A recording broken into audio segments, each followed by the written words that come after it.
But yeah, boys, hold on. I ain't gonna lie. It's been like what, like 3, 4, 5 days. I ain't gonna lie. I had some stuff come up. So for me, but we back though. You already know what it is. It is. We watched how did the Eastern Conference become this bad? I ain't gonna lie. The West is stacked, but the East is like I ain't gonna lie, a bunch of bums. I ain't gonna lie. Let's get into it. This was the Eastern Conference in 2012. 2012. So we got Braun, Wade, Bosh, Rose, Melo. Same. But this is the East today. Okay, we got to talk about the Eastern Conference. Why is the East always terrible? The Eastern Conference sucks, and everybody knows it. Pretty much my entire lifetime, the East has always been shitty. I sincerely believe that this upcoming East might be the worst conference I've ever witnessed in my lifetime. Three teams from the same. We never see this. The last time this has happened is 2008. After dominating the league. Actually, when was the last time the East, like besides the Celtics, actually won a championship though? I'm trying to think back. I think it's been the West. Since I think 2018. Yeah, Jensen, I think like 28. No, because then Giannis in 2021, and then 2022 Warriors. 23 was the Nuggets. Then 24. I think 2021 was the last. 2024 was the last time, but no, I feel like I'm bugging. I think it's 24. For 50 years, the East has now fallen far behind the mighty West. So how did the East completely collapse? I've been a part of the Eastern Conference my whole career. There's been years where we weren't as good. There's been dominant conferences throughout time. In the 90s, you had Chicago who dominated the league. You know? Facts. The year is 1998. The Chicago Bulls have won their 6th NBA championship, and it's their second three-peat. And Michael Jordan was going into his second retirement. The East had won over 60% of the championships since the inception of the league. Even looking at the wins per conference, we can see that the East was clearly miles ahead of the West. Teams play 52 of their 82 games within their own conference, so head-to-head records become the purest test of which conference is stronger. After Jordan's retirement in 1999, the East was still dominating the league, but a Western Conference team won the championship.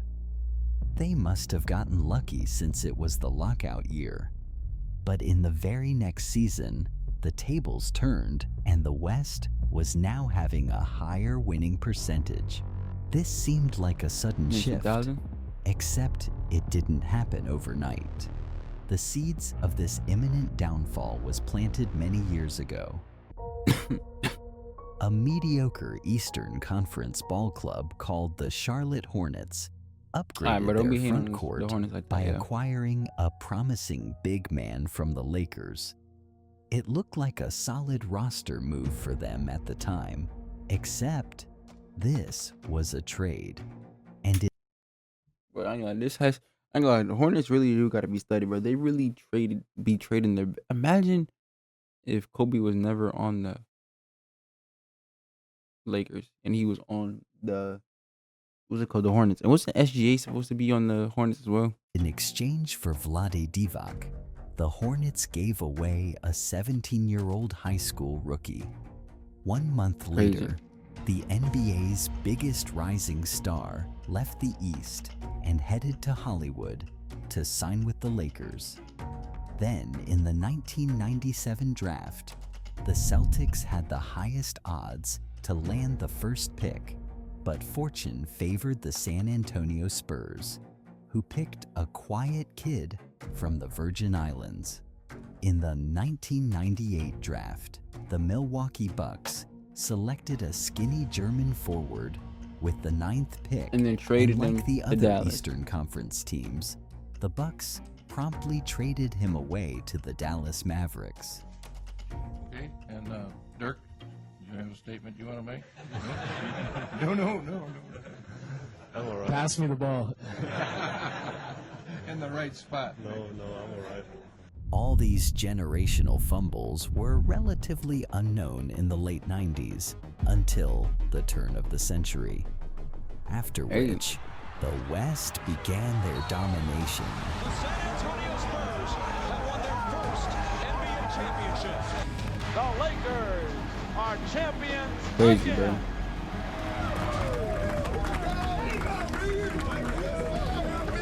They wrap it up in the 4-game sweep by beating the Nets. The San Antonio Spurs are your world champions. The gap between the conferences was widening, fueled by the very talent the East had generously surrendered. In 2004, the Detroit Pistons bullied the Lakers super team to win the championship, the first East champion in 5 years. But looking That's closer, crazy. the West still had the better winning percentage. In fact, the gap reached an all-time high. The Boston Celtics had made it to the playoffs with 36 wins. Their Western counterpart would be the 30. Yo, LeBron and the Cavs. I mean, it was 2004. That's like literally a year after he was drafted. This is crazy. 7-win Warriors. But the key difference here is that the Celtics were the 8th seed heading into the playoffs. Meanwhile, the Warriors were only the 12th seed. If you dropped the Celtics into the West, they'd fall down to 13th. The West was winning 63% of games while the East was stuck at a measly 37. Despite the East having stars like LeBron James, Dwayne Wade, and Dwight Howard, it didn't do much to reduce the disparity. Even after the Celtics formed a super team, they only ended up with 1 championship. The West owned all the I could have they got more championships out of that.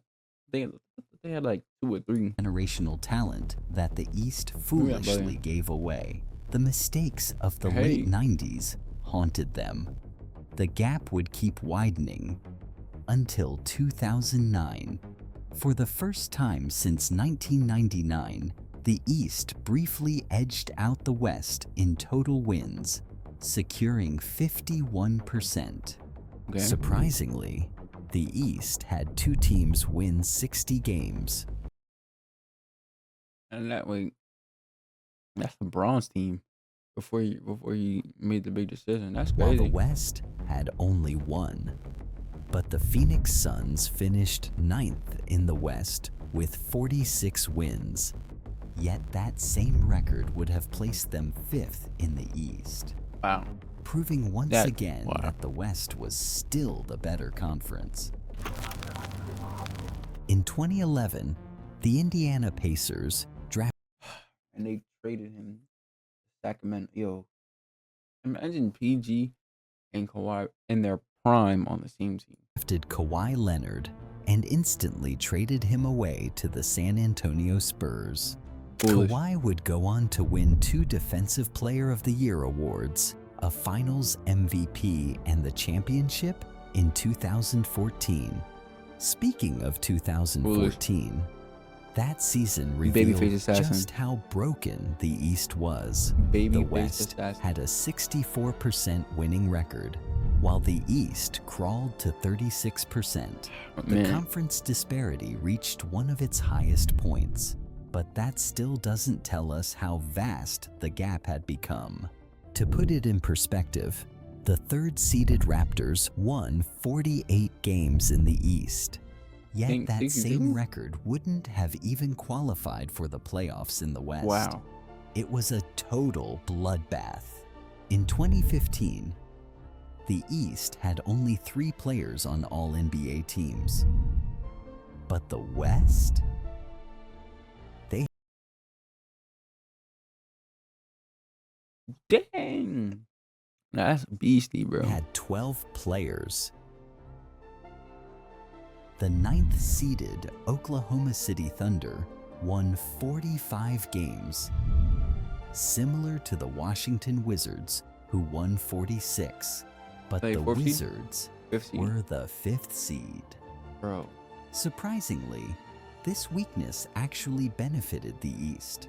In a diluted conference, signing floor-raising players could land you a playoff spot, a strategy that would never work in the ultra-competitive West.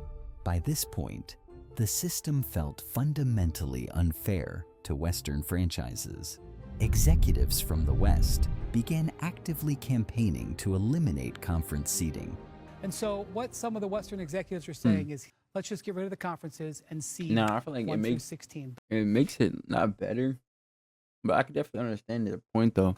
Cause like imagine you going crazy, not crazy, like you're like a 46, 36 team. Like I don't know if that even equals 82. Too tired, I ain't gonna lie. But and for me, you're like the AFC, but you look at the West and they have, the East, and they have the exact same record and they're like a third or second seed. But I'll be tight. I'll be furious. I ain't gonna lie. Best 16 teams make the playoffs, have a balanced schedule, and forget about this. Forget about this imbalance, which frankly has existed for decades. The West has dominated the East for decades. But there was a catch. 23 of the league's 30 teams had to approve the change. Eastern Conference teams, enjoying their easier road, weren't about to vote themselves out of an advantage. Facts, I wouldn't. In 2017, players like Jimmy Butler, Dang, bro. This was really a time, bro. Jimmy Butler with the Bulls, PG-13 with the Pacers. Paul George, and Carmelo Anthony were all traded to the West, further diluting the Eastern Conference. Foolish. The disparity very much existed. Yo, I think PG ever gonna win a ring? Then 2022 brought genuine hope as the East edged out the West in head-to-head conference wins. The 9th seeded Hawks in 2022 would remain the 9th seed if you dropped them in the West. Even wait, 2022? Dang, it was 33 and 49. Remain the Dang, 9th Bron. seed if you dropped them in the West. Even All-NBA selections started evening out between the two conferences. Balance looked possible for the first time in over 2 decades. However, this wasn't a complete reversal. Golden State won the championship in 2022, and Denver took it in 2023. Both West teams. But in 2024 and 25, the West resumed its dominance. Some of this comes down to luck. Steph Curry, Kobe Bryant, and Tim Duncan all happened to land in the West as rookies, and they were involved in 14 of the West's recent 17 titles. But there's a reason the West keeps winning. A tougher conference pushes teams to get better. Look at the Rockets and Bulls. Houston was a 17-win team in 2021. I had a quote. I forgot the quote. I ain't gonna lie. It's like, I ain't gonna lie. I'm just continuing. Finishing last in the West, and the Bulls were a 31-win team, finishing as the 11th seed. But in the tougher West, Houston committed to a full rebuild and emerged as a 52-win playoff team by 2025. Meanwhile, the Bulls in the weaker East have remained stuck in mediocrity for all. I'm saying, bro, like, if I can remember the quote, it's like diamonds. You don't get. I'm gonna look it up. I ain't gonna lie. I'm gonna look it up. And not to bear with me.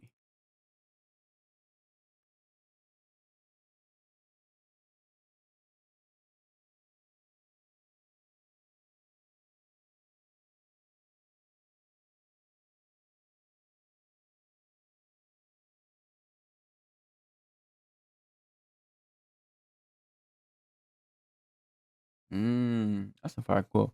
A diamond is merely a lump of coal that did well under pressure.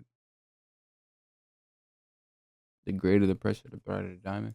I like this. I like the third one. Like if you think about it, like this right here, like a diamond is merely a lump of coal that did well under pressure. So for me, something so like minuscule, something so common, turned to something so crazy, something so valuable when you added some pressure. I like that. That actually might be my next IG caption. I ain't gonna lie. Almost forever.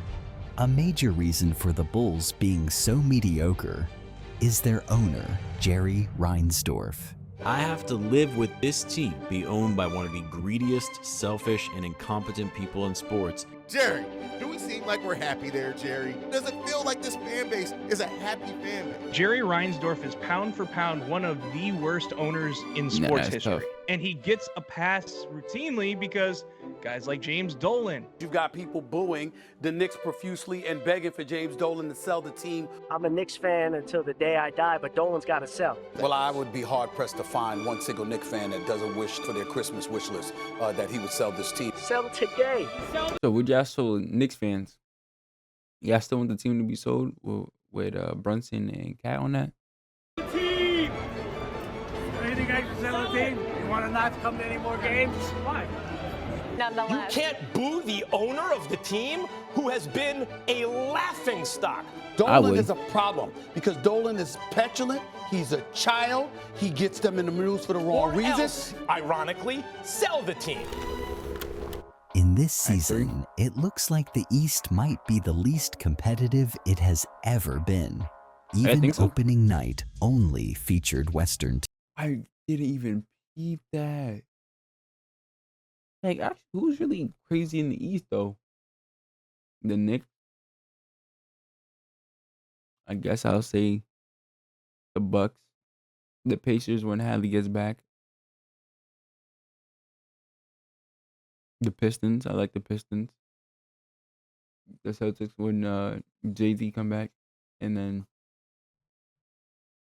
everybody else is mediocre, I ain't gonna lie. Teams.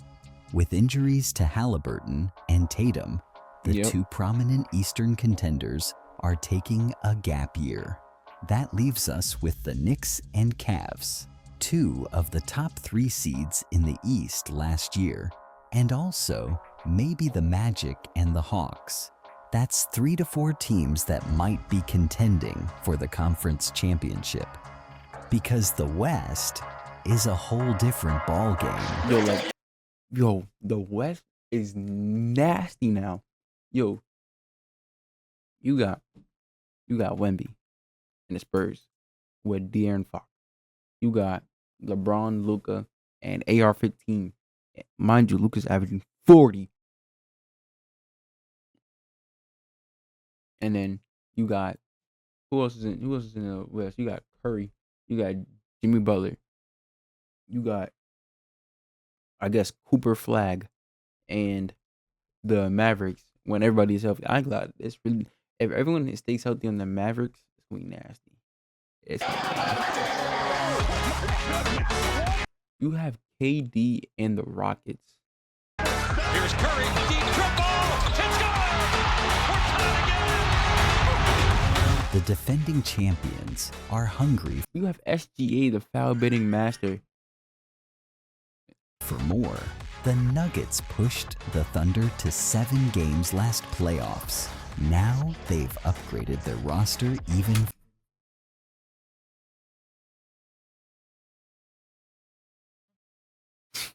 further. The Rockets added Kevin Durant to a young defensive team that desperately needed shooting. The Warriors added Jimmy Butler last season, and they went on an undeniable run. They also added more size and depth. Steph Curry finally has some help. Then there's the Lakers, Clippers, Timberwolves, and even the Clippers is low-key back. Even the San Antonio Spurs. The Wild West totally lives up to its name. An absolute bloodbath. So here's the question everyone keeps asking.